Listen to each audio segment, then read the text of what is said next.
आता आपल्या आवडत्या मालिकेचे संपूर्ण भाग मालिका प्रसारित झाल्यानंतर लगेचच पाहू शकता फक्त सन नेक्स्ट वर. भारतातील प्रेक्षकांसाठी मोफत सेवा. काय रे मणी, हे फुलांचे एवढे का? हा साहेब, आता फंक्शन म्हटलं तर हे फुलावाल्यांचे रेट जास्त असतात आणि आपल्याला घाई असते, त्यामुळे आपण काही बोलूही शकत नाही. त्यात खासदारांच्या घरचा कार्यक्रम म्हणजे लुटण्याचं लायसन्सच मिळालेलं असतं त्यांना. खासदार होण्यासाठी आम्हाला काय काय करावं लागतं हे त्यांना नाही कळणार. असो, बाकीची सगळी बिलं बघितलीस तू? हा, सगळी.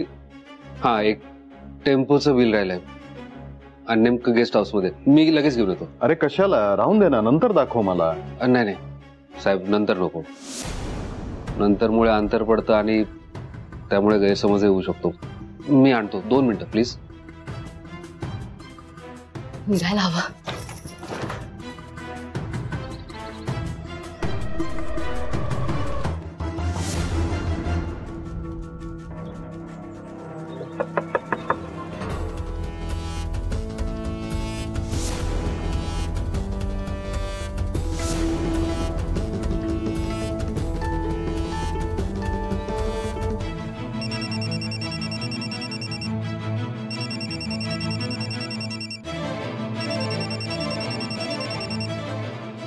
मणी सरांचा फोन. हा मणी सर, बोला की. हॅलो स्वानंदी, तुम्ही ठीक आहात ना? हो, मी ठीक आहे. का हो, काय झालं? नाही, मी बराच वेळ झाला दरवाजा ठोकतोय, दार लॉक झालाय आतून. तुम्ही आतमध्ये नाहीये का? अहो, मी घरात नाहीये आपल्या. मग कुठे आहात? मी आतल्या खोलीत आहे. शालिनी मॅडमनी ही रूम साफ करायला सांगितली होती मला. अच्छा, मग म्हणजे तुम्ही तिथे आहात, तर मग आतमध्ये कोण आहे? कारण की आतून लावलेला आहे दरवाजा. आपल्या घरात कोणी नाहीये. कोणीच नाहीये? नाही. अहो, पावसामुळे लॉक झालं असेल ते दार. तुम्ही एक काम करा, माझ्याकडे चावी आहे, इकडे या आणि चावी घेऊन जा. बर, ठीक आहे, मी आलोच.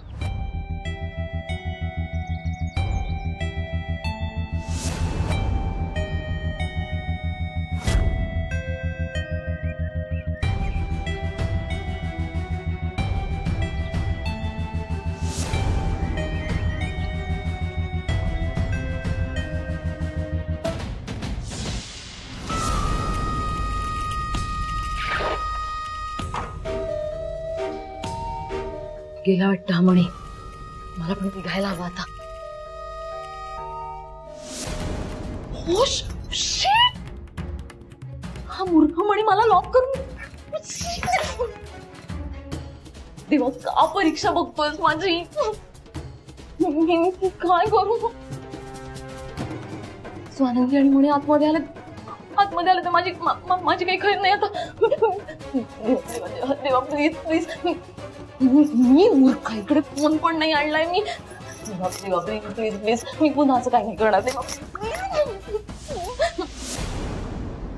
स्वानंदी, अहो तुम्ही ही धुळीतली काम का करत बसलाय? अहो, घरचं काम आहे ना हे. शालिनी मॅडम म्हणाला नोकऱ्याला नाही सांगू शकत, आणि थोडंसंच आहे. आज नाही झालं तर उद्या करेल. आपण या धुळीमुळे त्रास होईल तुम्हाला. नाकातोंडात धूळ गेल्यानंतर त्रास होणार नाही का? नाही होणार मणी सर त्रास, नका काळजी करू. रुमाल तरी बांधा. अहो कशाला? बांधा. अहो खरंच नको, आणि माझे हात खराब आहेत असे. बरं थांबा.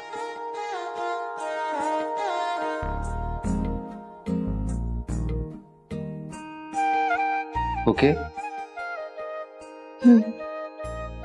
किल्ली किल्ली देता ना? हा.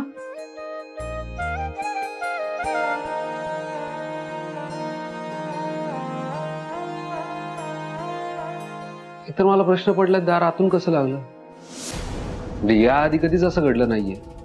अहो मणी सर, पावसाने दार बंद झालं असेल, नका एवढी काळजी करू. आता चावी दिली आहे ना, जाऊन बघा कोणी आहे का घरात. बरं, मी साहेबांच्या कामात अडकलोय, तिथून फ्री झालो की लगेच येतो मदतीला. आणि तुम्ही हे जड काम वगैरे करू नका, मी आलोच.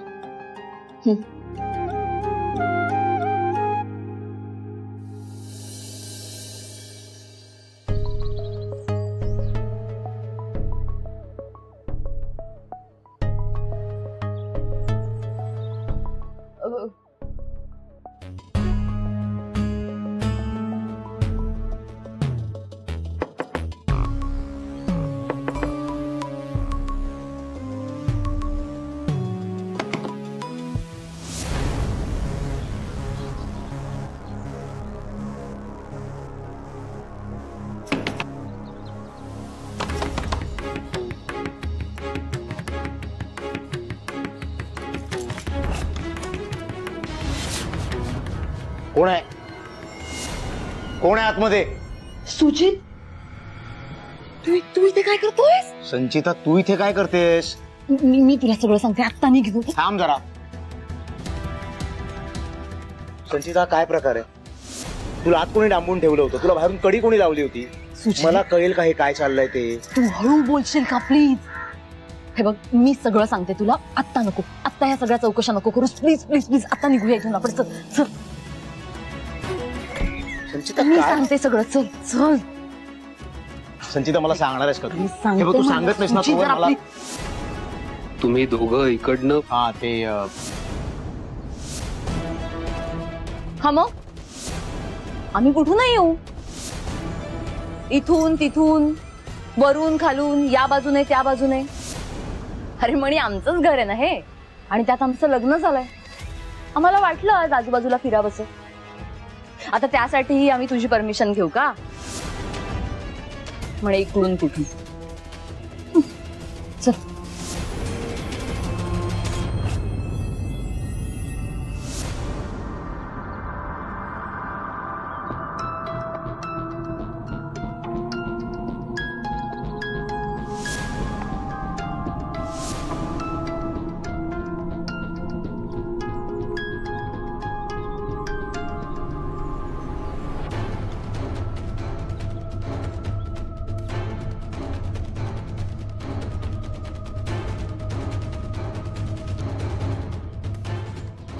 आनंदी सकाळी निघताना सगळं घर आवरून निघाल्या होत्या.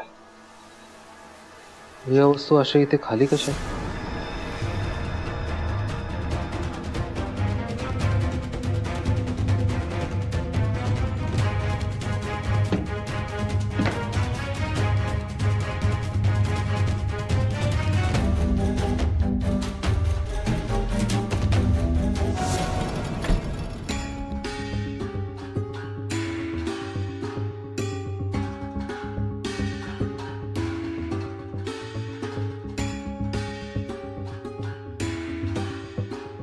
किती सुंदर मूर्ती आहे ही. सगळ्याच मूर्त्या साफ कराव्या लागते.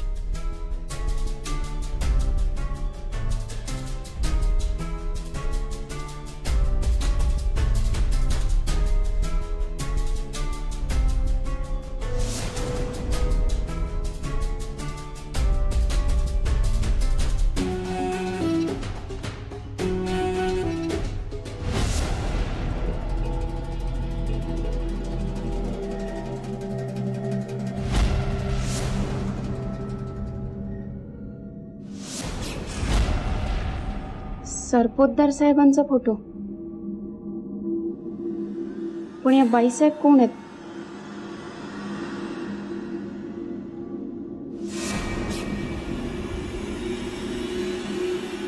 नीट ओळखायला येत नाहीये. शालिनी मॅडमच असणार. अजून कोण असणार? किती सुंदर फोटो आहे हा. त्यांच्या जुन्या आठवणी असणाऱ्या. हा फोटो मी मनी सरांना दाखवते, त्यांना लई गंमत वाटेल. आणि हा फोटो फ्रेम करून सरपोतदार साहेबांना गिफ्ट म्हणून दिला तर लई आवडेल त्यांना. पण आधी मनी सरांना दाखवते.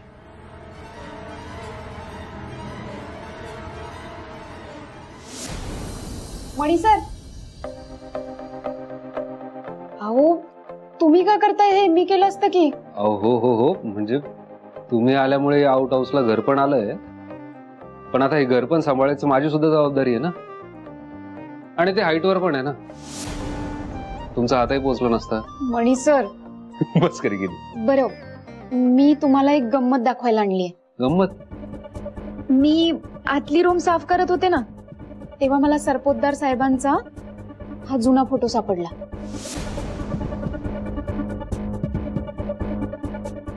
फोटो जरा खराब आहे, पण शालिनी मॅडम आणि सरपोतदार साहेब आहे त्यात.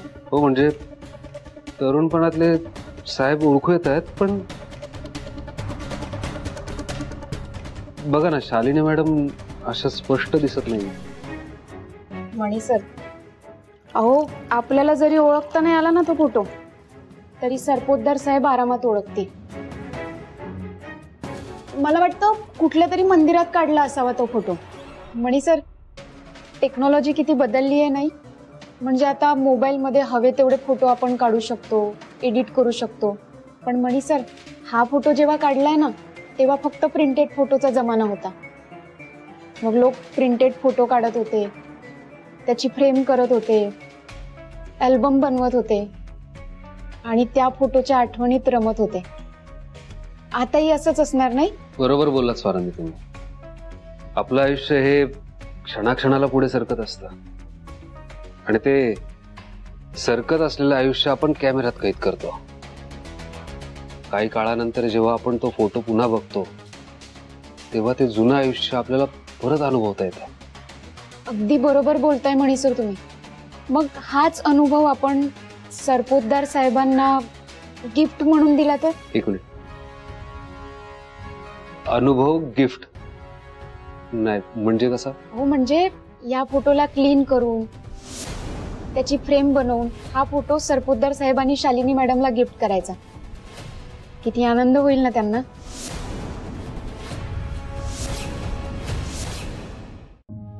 मणी सर, कशी वाटली माझी आयडिया? छान छान आयडिया. हा म्हणजे येत्या काही दिवसात साहेबांची वेडिंग अॅनिव्हर्सरी आहे. माझ्या ओळखीत एक स्टुडिओ आहे.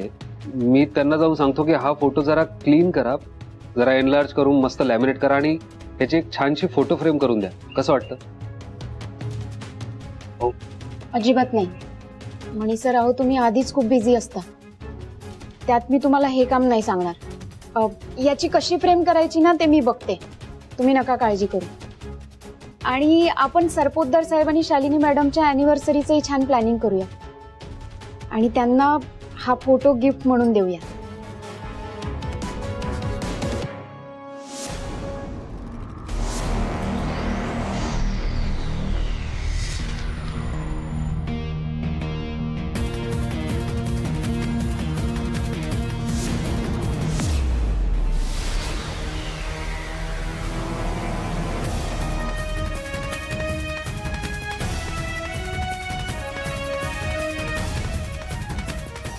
मणी सर, काय झालं, असे का बघताय? नाही, मी तुम्हाला नाही बघत आहे स्वानंदी.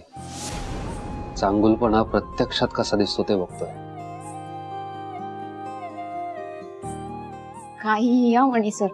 काहीही काय स्वानंदी, खरंच म्हणजे या स्वार्थाने भरलेल्या जगात तुमच्यासारखे चांगल्या स्वभावाचे लोक खूप दुर्मिळ आहेत. म्हणजे कुणाचाही राग न करणाऱ्या, कुणाबद्दलही आकस न वाटणाऱ्या, कुणाबद्दलही मत्सर न वाटणाऱ्या, म्हणजे शत्रूचं सुद्धा वाईट न चिंतणाऱ्या. काय आणता कुठून तुम्ही इतका चांगुलपणा? फक्त आणि फक्त चांगुलपणाच. हो, तसं काही नाहीये मणी सर. आता चांगले तर तुम्ही पण आहात ना. अहो, पण तुमचा चांगुलपणा ना अल्ट्रा प्रो मॅक्स लेवलचा आहे. Ultra pro max? हा. आता हे काय नवीन? म्हणजे आता हेच बघा ना, शालिनी मॅडम तुम्हाला इतकं त्रास देतात, सतत अपमान करता, कामं लावतात, तरी सुद्धा त्यांची वेडिंग अॅनिव्हर्सरी म्हणून तुम्ही या फोटोची फोटो फ्रेम करून त्यांना गिफ्ट द्यायचं म्हणताय. कुठून आणता तुम्ही हा इतका चांगुलपणा? खरं सांगू का मणी सर, शालिनी मॅडम माझ्याशी जे वागतात ना त्याच्या मागे त्यांच्याकडे कारण आहे. म्हणजे बघा ना, लग्न आधीच प्रेग्नेंट असलेल्या मुलीचं लग्न त्यांच्या मुलाशी लावून देत असेल तर कोणत्या आईला आवडणार आहे? त्या माझा राग करतात, त्याचं कारण आहे त्यांच्याकडे. पण मीही त्यांचा राग करावा असं काही कारण नाहीये माझ्याकडे. आणि जरी असतं तरी मी नसते वागू शकले असं. कारण मला ना लोकांचं मन दुखवायला नाही आवडत, मला त्यांच्याशी वाईट बोलायला नाही आवडत. हवं तर हा माझ्या स्वभावाचा दोष समजा. स्वानंदी, स्वभाव दोष कुठून आलाय? तुमच्यासारखी चांगली माणसं ही खूप दुर्मिळ आहे. हेच तर मी तुम्हाला सांगतो, या स्वार्थी लोकात तुमच्यासारखे लोक खूप दुर्मिळ आहेत. दुर्मिळ आहात तुम्ही. पण मला खात्री आहे मणी सर, शालिनी मॅडम माझ्याशी एक ना एक दिवस चांगलं वागतील. हा, पण त्याला जरा वेळ लागेल. आणि हे माझं सासर आहे ना, मग इथली सगळी माणसं माझ्यासाठी महत्वाची आहे. त्यामुळे सरपोतदार साहेबांनी तुम्हाला लहानाचं मोठं केलंय आणि त्यात शालिनी मॅडमचाही सहभाग आहेच ना. मग त्या जर मला काही बोलल्या तर मी वाईट वाटून घ्यायचं का? आणि तसंही फोन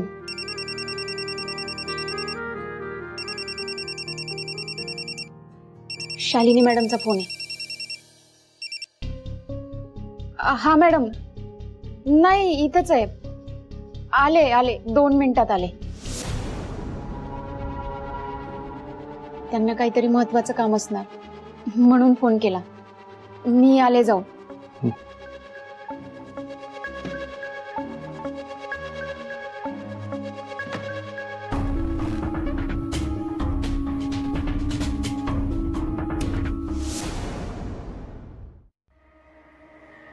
मम्मा,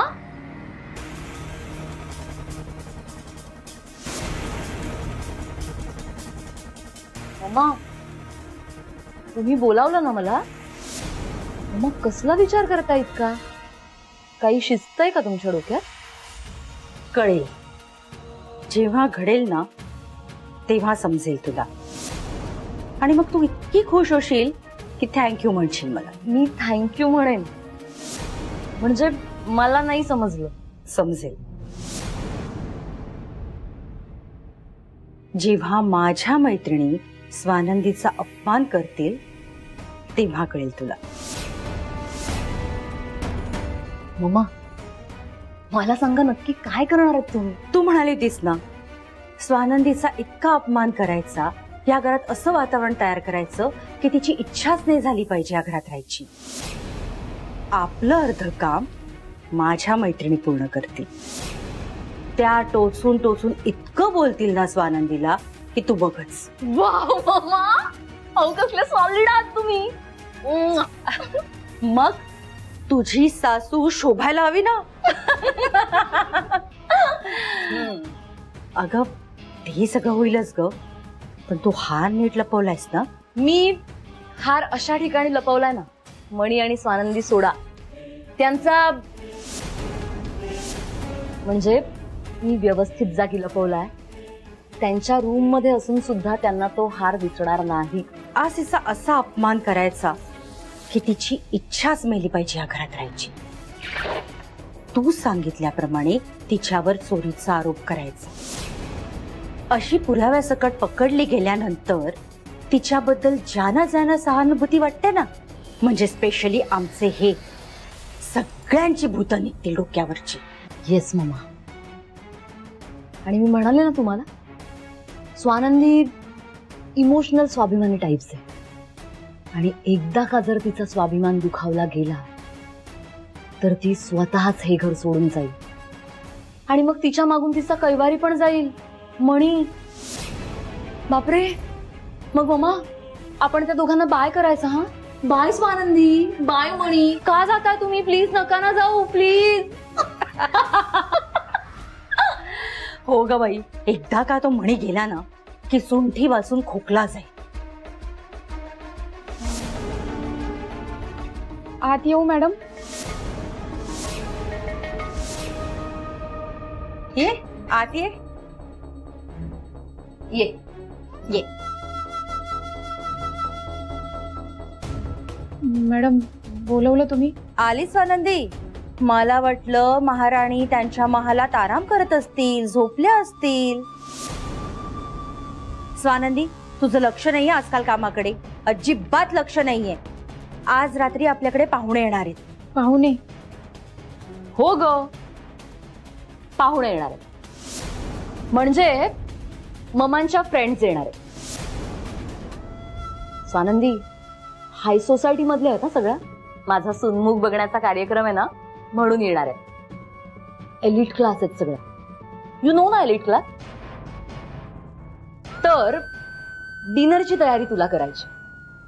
आणि त्यांना चायनीज क्युझिन खूप आवडतं, त्यामुळे सगळं तुलाच बनवायचं. तू किती छान बनवते सगळं जेवण, म्हणून मीच मम्मांना म्हणलं की स्वानंदीला बनवू द्यात. स्वानंदी, फार काही टेन्शन घ्यायची गरज नाहीये. तू स्टार्टर्स मध्ये ना आलू टिक्की, सूप आणि पास्ता बनव. आणि मेन कोर्स मध्ये burn garlic rice, noodle, Manchurian आणि छान ग्रेव्ही बनव. बास झालं ना इतकं? बास बास बास. आजकालच्या नोकरांना हे जेवणच बनवता नाही येत ग. म्हणजे सवय नाही ना त्यांना बनवायची. पण तू कशी हुशार आहेस, शिकलेली आहेस, म्हणून तुला बनवता येईल. काय ग संचिता? म्हणजे काय मम्मा, स्वानंदी सगळं छानच बनवतो आणि फार काही नाहीच बनवायचंय. काय ग, जमेल ना? हा, मी बघते, बनवते मी. आता चायनीज पंचांग काढू का चायनीज बनवायला? हं? जा पटकन आणि पटापट हात चालव. हो हो. सांभाळून ग.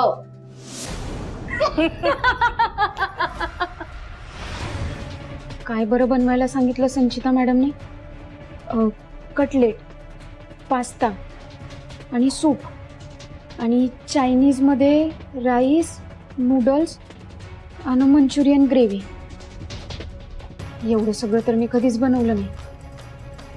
काय करू?